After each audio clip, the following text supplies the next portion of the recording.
जय हिंद। आज हम प्राचीन भारत पर जो विदेशी आक्रमण हुआ है उसके विषय में इस क्लास में समझते हैं।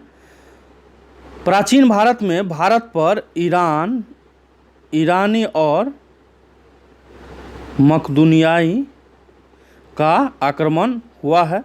इससे पीछे के क्लास में हमने मगध साम्राज्य का चर्चा किया था। आप लोग अगर वीडियो इसका क्लास नहीं देखे हैं तो वीडियो के डिस्क्रिप्शन में लिंक दिया गया है, वहाँ से देख सकते हैं। और मगध साम्राज्य में हमने हर्यक वंश का चर्चा किया था। हर्यक वंश, शिशुनाग वंश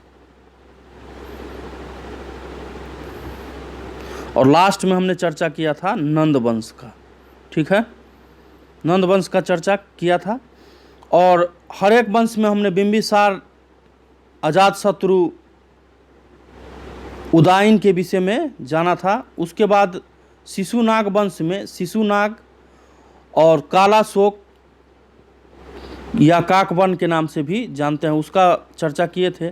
और नंद वंश में हमने महापद्म नंद का चर्चा किया था। और लास्ट में हमने घनानंद का चर्चा किया था, जिसको चंद्रगुप्त मौर्य जो है इसको मारकर एक नया साम्राज्य का स्थापना किया था, जो आगे चल के हम पढ़ेंगे मौर्य साम्राज्य के बारे में। मौर्य साम्राज्य या मौर्य वंश के बारे में हम पढ़ेंगे। ठीक है, तो पीछे क्लास अगर आपने नहीं देखा तो वीडियो के नीचे डिस्क्रिप्शन दिया गया है, डिस्क्रिप्शन में लिंक दिया गया है, वहाँ से आप ज़रूर जुड़ जाएं। और टेलीग्राम से आप जुड़ सकते हैं, टेलीग्राम का भी लिंक वीडियो के नीचे दिया गया है। ठीक है, तो आज हम इस क्लास में समझते हैं प्राचीन भारत में जो विदेशी आक्रमण हुए हैं उसके विषय में। प्राचीन भारत में ईरानी और मकदूनियाई के द्वारा आक्रमण किया गया है। उसके बाद अब जब मध्यकालीन भारत हम लोग पढ़ेंगे तो उसमें भी देखेंगे कि अरबवासी जो है, तुर्की अरबवासी लोग जो हैं भारत पे आक्रमण किए हैं। इसी में सल्तनत काल वगैरह सब पढ़ते हैं। और उसके बाद आपने जब मॉडर्न हिस्ट्री हम लोग पढ़ते हैं तो उसमें वास्को डी गामा वगैरह का चर्चा किया गया है। वास्को डी गामा हो या अंग्रेज़ों का आक्रमण हो, इस सब का भी चर्चा किया गया है। ठीक है, तो कह सकते हैं कि प्राचीन भारत में से लेके मध्यकालीन या आधुनिक भारत हो, सभी में कहीं न कहीं विदेशी आक्रमण का भारत पे आक्रमण हुआ है। तो इसी क्रम में हम प्राचीन भारत के अंतर्गत जो विदेशी आक्रमण हुए हैं ईरानी और मकदूनियाई के द्वारा, उसी का चर्चा हम इस क्लास में करने जा रहे हैं। जिस समय में मगध साम्राज्य जो है, मगध साम्राज्य के राजा लोग जो है अपने साम्राज्य का क्या कर रहे थे, विस्तार कर रहे थे, उसी समय ईरानी लोग भी है जो अपने साम्राज्य का विस्तार करने में लगा हुआ था।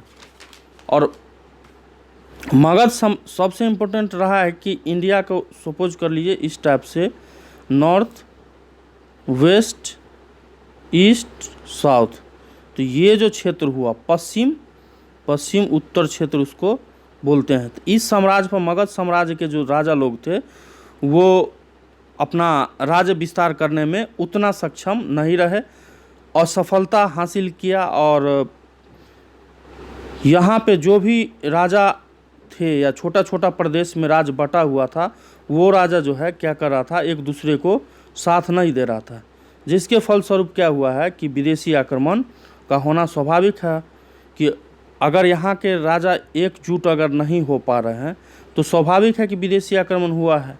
इंडिया में विदेशी आक्रमण होने का मेन रीज़न यही रहा है कि यहाँ के राजा एक दूसरे को साथ देने में असमर्थ थे या एक दूसरे से द्वेष का भावना रखे हुए थे, जिसके एक फलस्वरूप हुआ क्या, भारत पर विदेशी आक्रमण समय समय पे होता रहा है।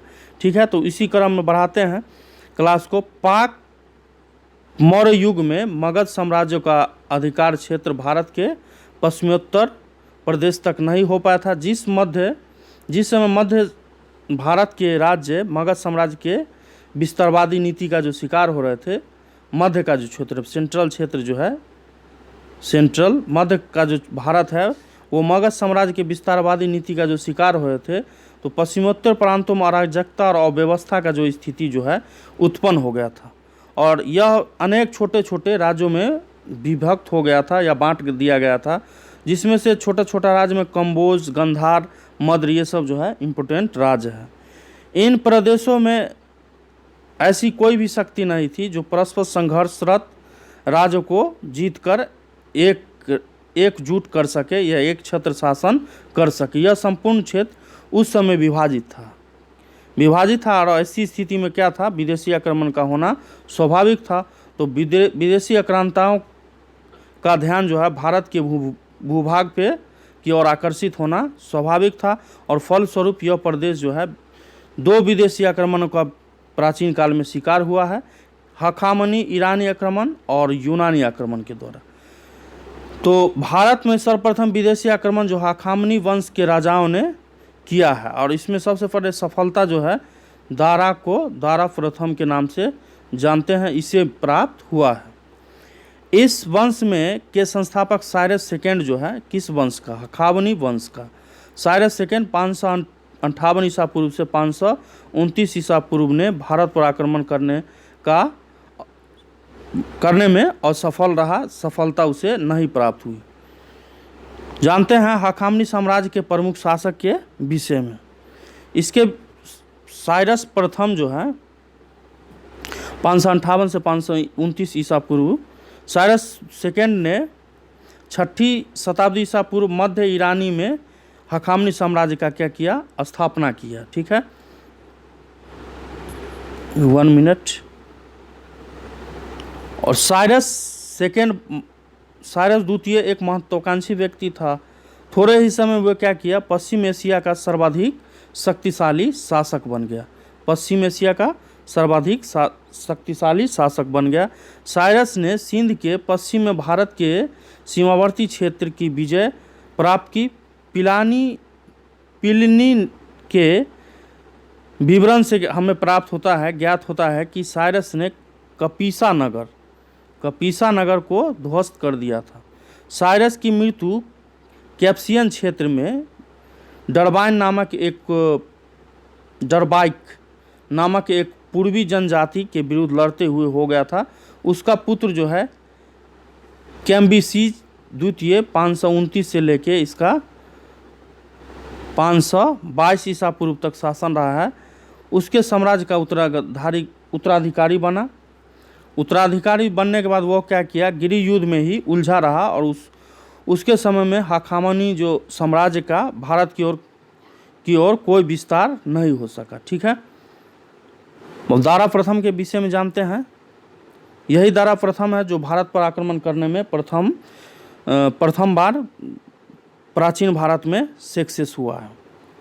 प्राचीन भारत का आक्रमण करने में प्रथम सफलता जो है दारा प्रथम, जिसको डेरियस प्रथम के नाम से भी जाना जाता है, और दारा के यूनानी सेनापति स्काइलैक्स ने सिंधु से भारतीय समुद्र में उतरकर अरब और मकरान जो तट है उसका पता लगाया था। ठीक है, और दारा प्रथम जो है 516 ईसा पूर्व में सर्वप्रथम गंधार को जीतकर फारसी साम्राज्य में मिला लिया था।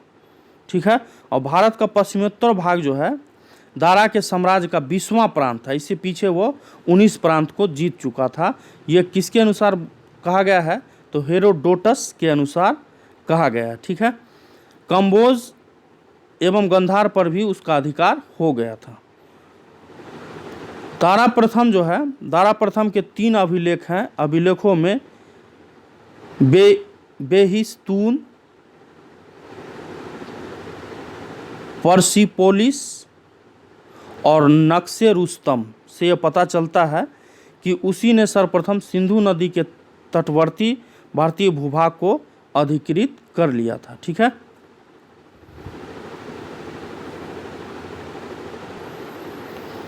क्षार्स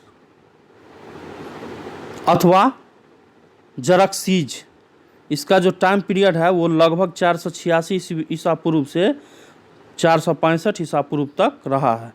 यह दारा का पुत्र था, दारा प्रथम का पुत्र था। इसने अपने पिता के साम्राज्य को सुरक्षित रखा है, किंतु यूनानियों के द्वारा यह भी पराजित हो गया था। इसने अपने फौज में क्या किया था, भारतीय लोग को भी शामिल किया था। ठीक है, और जरक्सीज के उत्तराधिकारी तथा पारसिक साम्राज्य का विनाश का क्या क्या कारण है आप जानते हैं। जरक्सीज के मृत्यु के बाद उसके तत्कालिक उत्तराधिकारी अतर जरक्सीज प्रथम और अतर जरक्सीज सेकेंड द्वितीय हुए हैं। इसका उत्तराधिकारी किसका? जरक्सीज का। साक्ष्य से पता चलता है कि इन उत्तराधिकारियों द्वारा दरा प्रथम द्वारा निर्मित जो साम्राज्य था उसको सुरक्षित रखने का कार्य जो है किया गया। पारसिकों का अंतिम सम्राट दारा तृतीय हुआ है, जिसका टाइम पीरियड जो है 360 ईसा पूर्व से 330 ईसा पूर्व रहा है। और दारा तृतीय को यूनानी सिकंदर ने अरबेला या गौगा मेला के युद्ध 331 ईसा पूर्व में हुआ है। उस युद्ध में क्या किया? बुरी तरह पराजित कर दिया था। इस प्रकार पारसिकों का क्या हो गया? विनाश हो गया, साम्राज्य का अंत हो गया। ठीक है।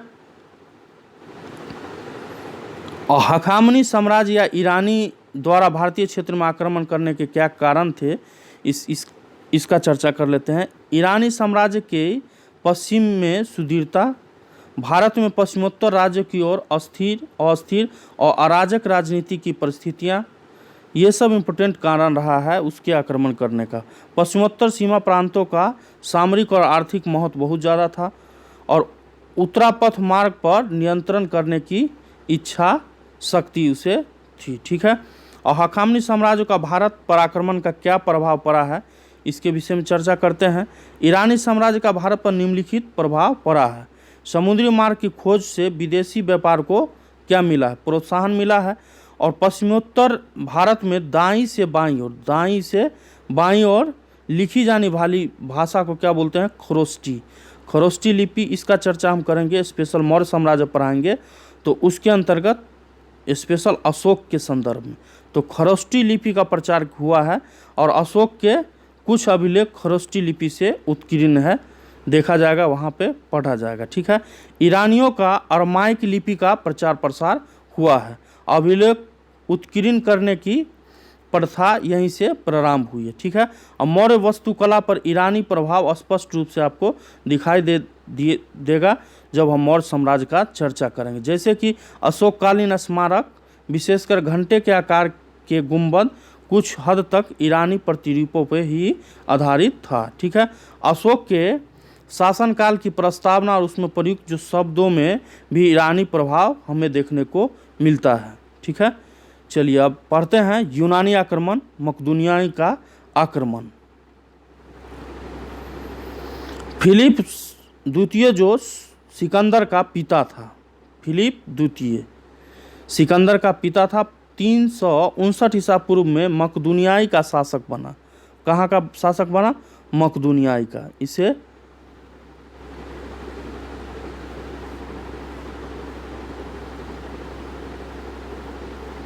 मकदूनियाई आक्रमण के भी नाम से हम इतिहास में जानते हैं। कहीं कहीं आपको यूनानी के जगह मकदूनियाई देखने को मिलता है। तो फिलिप द्वितीय जो है सिकंदर का पिता था और 359 ईसा पूर्व में है मकदूनिया का शासक बना। उसकी हत्या 329 ईसा पूर्व में 359 में शासक बना और 329 में ईसा पूर्व में उसकी हत्या जो है कर दी गई। पिता के मृत्यु के पश्चात जो है सिकंदर लगभग 20 वर्ष की ही अवस्था में, 20 वर्ष की अल्पायु या कम अवस्था में ही सिंहासन रूढ़ हुआ यानी सत्ता पर बैठा। और वह अरस्तु का शिष्य था। कौन? सिकंदर अरस्तु का शिष्य था। ये क्वेश्चन एग्जाम में देखने को हमें प्रीवियस ईयर में मिला है। यूनानी शासक मकदूनियाई शासक सिकंदर का भारत पर आक्रमण लगभग 326 ईसा पूर्व हुआ है। और इसके बाद आप याद रखेंगे कि मध्यकालीन भारत जब पढ़िएगा तो उसमें 712 ईस्वी में विदेशी आक्रमण, मुस्लिमों का आक्रमण, अरब वासियों का आक्रमण हमें देखने को मिलेगा। तो इससे पीछे में आप देख लीजिए कि यूनानी या मकदूनियाई सिकंदर का जो आक्रमण है 326 ईसा पूर्व में भारत में हुआ है, ईसा पूर्व। और भारत विजय अभियान के तहत सिकंदर 326 ईसा पूर्व में बल्ख, बैक्टीरिया, वर्तमान जो अफगानिस्तान का क्षेत्र में आता है, को जीतने के बाद काबुल होता हुआ क्या हुआ? हिंदू कुश पर्वत और खैबर दर्रा पार कर क्या आ गया? भारत आ गया। याद कर लीजिएगा, खैबर दर्रा आपको बीपीएससी के प्रीवियस ईयर एग्जाम में आपको क्वेश्चन पूछ चुका है कि सिकंदर किस रास्ते होकर आया था।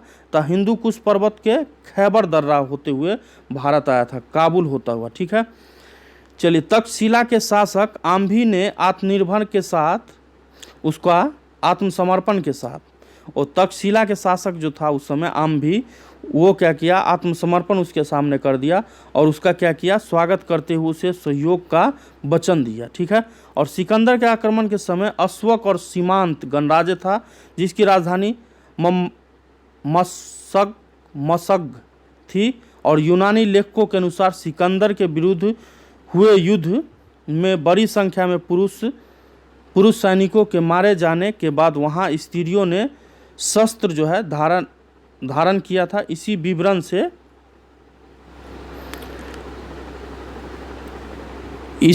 से पता चलता है कि सिकंदर ने इस नगर की समस्त स्त्रियों को मौत के घाट उतार दिया था। ठीक है, सिकंदर को पंजाब, झेलम तथा चिनाब के मध्यवर्ती क्षेत्र जो है के शासक पोरस के साथ युद्ध करना पड़ा था। सिकंदर को पोरस के साथ युद्ध करना पड़ा था, जिसे हाई डेस्पीज या झेलम बिस्ता की युद्ध के नाम से भी जाना जाता है। ये भी इम्पोर्टेंट है, यहाँ से क्वेश्चन एग्जाम में बन सकता है। इस युद्ध में पोरस की विजय हुई थी और सिकंदर जीत गया था। ठीक है, 19 महीने तक भारत में रहने के बाद सिकंदर की सेना जो है ब्यास नदी के पश्चिमी तट पर पहुंचकर उसने पार करने से क्या कर दिया, मना कर दिया। सिकंदर विजित प्रदेशों को अपने सेनापति फिलिप को सौंपकर अपना स्थल मार्ग के द्वारा 325 ईसा पूर्व क्या हुआ, भारत से वापस चला गया, लौट गया। सिकंदर ने 2 नगरों की स्थापना की थी, निकैया विजय प्राप्त करने के उपलक्ष्य में और बहुकेफला अपने प्रिय घोड़ा जो था उसके नाम पे। ठीक है, और सिकंदर की जो मृत्यु है वो कहा जाता है कि 300 ईसा पूर्व में बेबीलोन में 33 वर्ष की अवस्था में ही हो गया था। ठीक है, और सिकंदर के साथ आने वाले लेखकों में नियाकर्स और ने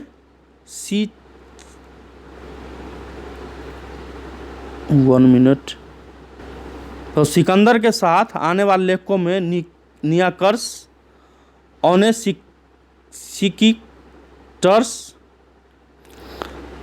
ओनेसिक्रिटस तथा अरिस्टोब्यूलस के विवरण का अधिक प्रामाणिक एवं विश्वसनीय है। मतलब इसका जो प्रामाणिक तथ्य है जो अधिक विश्वसनीय है। प्रोनाउंसिएशन में बार बार प्रॉब्लम आ जाता है यार, नाम सब ही ऐसा है, क्या बोल सकते हैं। भारत में सिकंदर की सफलता का क्या कारण, सिकंदर के सफलता के प्रमुख कारणों में से एक था भारत में किसी एक केंद्रीय शक्ति का क्या था, अभाव था। ठीक है, सभी जो राजा थे अलग अलग वर्चस्व बनाने में बिजी थे। ठीक है, इतिहासकार मानते हैं, डॉक्टर हेमचंद्र राय चौधरी ने उस समय यहाँ 28 स्वतंत्र शक्तियों का उल्लेख किया है, अर्थात यह किसी एक केंद्रीय शक्ति के अधीन नहीं था, अलग अलग राज्य में बटा हुआ था। और 28 शक्तियों में से कुछ नाम हम आपको बोल देते हैं, जैसे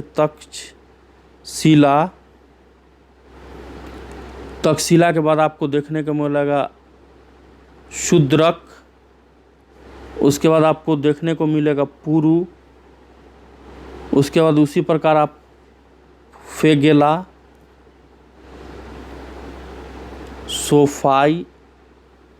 सोफाइटस, ये सब क्या था, अलग अलग 28 राज्य था जो अलग अलग प्रांतों में बटा हुआ था। ठीक है, और किसी एक केंद्रीय शक्ति का वहाँ अभाव था। ठीक है, दूसरा महत्वपूर्ण कारण क्या रहा है, सिकंदर की सेना बहुत शक्तिशाली था, उसकी सेना जो है तेज तरार घोड़ों की बहुलता बहुत ज़्यादा उसमें थी। आम्भी जैसे देशद्रोहियों का सहयोग भी उसकी सफलता का एक बहुत बड़ा कारण था। ठीक है, पुराने समय में भी इतिहासकार देशद्रोहियों शब्द का यूज करता है। ठीक है, सिकंदर के आक्रमण पे भारत का क्या प्रभाव पड़ा, तो इसके विषय में जान लेते हैं कि प्राचीन यूरोप को प्राचीन भारत के संपर्क में आने का अवसर प्राप्त हुआ। भारत और यूनान के बीच विभिन्न क्षेत्रों में प्रत्यक्ष संपर्क की स्थापित हुआ। पश्चिमोत्तर जो भारत है के अनेक छोटे छोटे राज्य का एकीकरण होना स्टार्ट हो गया था और सिकंदर के अभियान से अनेक स्थल और जलमार्ग खुले, जो आज भी भारतीय व्यापारी के लिए बहुत इम्पोर्टेंट योगदान रखता है। ठीक है, और भारतीयों ने यूनानियों से छत्र प्रणाली और मुद्रा निर्माण की कला जो है ग्रहण किया, प्राप्त किया, सीखा है। उलूक शैली के सिक्के इसी के परिणाम है। ठीक है, और भारत में गंधार शैली की कला का विकास यूनानी प्रभाव का ही परिणाम था। ठीक है, इसमें भारतीय यूनानी कला का सम्मिश्रण जो है हमें देखने को मिलता है। ठीक है, क्लास को लास्ट हम यहीं पे करेंगे। फिर भी एक बार जान ले कि भारत में प्रथम ईरानी आक्रमण दारा प्रथम के द्वारा हुआ है और मैक्सिमम चैप्टर में चर्चा जो है सिकंदर का हुआ है, जो मकदूनियाई थे। ठीक है, और सिकंदर के विषय में थोड़ा समझ लीजिए कि सिकंदर का जन्म जो है उसे वैसे पीछे के क्लास में भी हमने डिस्कस कर लिया है। फिर भी जान ले कि सिकंदर का जन्म 356 ईसा पूर्व में हुआ है। पिता का क्या नाम था? फिलिप द्वितीय। ठीक है, कहाँ का शासक था? तो मकदूनियाई शासक था, मकदूनियाई शासक था। और भारत पर विजय कब हासिल किया है? तो 326 ईसा पूर्व में भारत पर विजय हासिल किया है। और स्वदेश कब लौटा है? तो 325 ईसा पूर्व में वो क्या किया है? स्वदेश लौट गया है। और भारत में ये टोटल 19 महीना तक रहा है। ठीक है, कितना? 19 महीने तक रहा है। और मृत्यु जो है इसका 327 ईसा पूर्व बेबीलोन में हो गया, लगभग 33 वर्ष के आसपास। ठीक है, तो ये रहा आज का क्लास। तो आज के क्लास में हमने देखा ईरानी और मकदूनियाई का आक्रमण। इसके बाद के क्लास में, इसके जो आने वाला क्लास होगा उसमें हम बौद्ध धर्म और जैन धर्म का चर्चा करने जा रहे हैं। उसके बाद हम मौर्य साम्राज्य का क्लास स्टार्ट करेंगे। तो आप लोग से आशा करते हैं कि अगर क्लास पसंद आता है तो वीडियो को जरूर लाइक करें। अपने चैनल पे नया है तो ज़रूर चैनल को सब्सक्राइब कर ले और शेयर ज़रूर करें। Thank you. जय हिंद, जय भारत।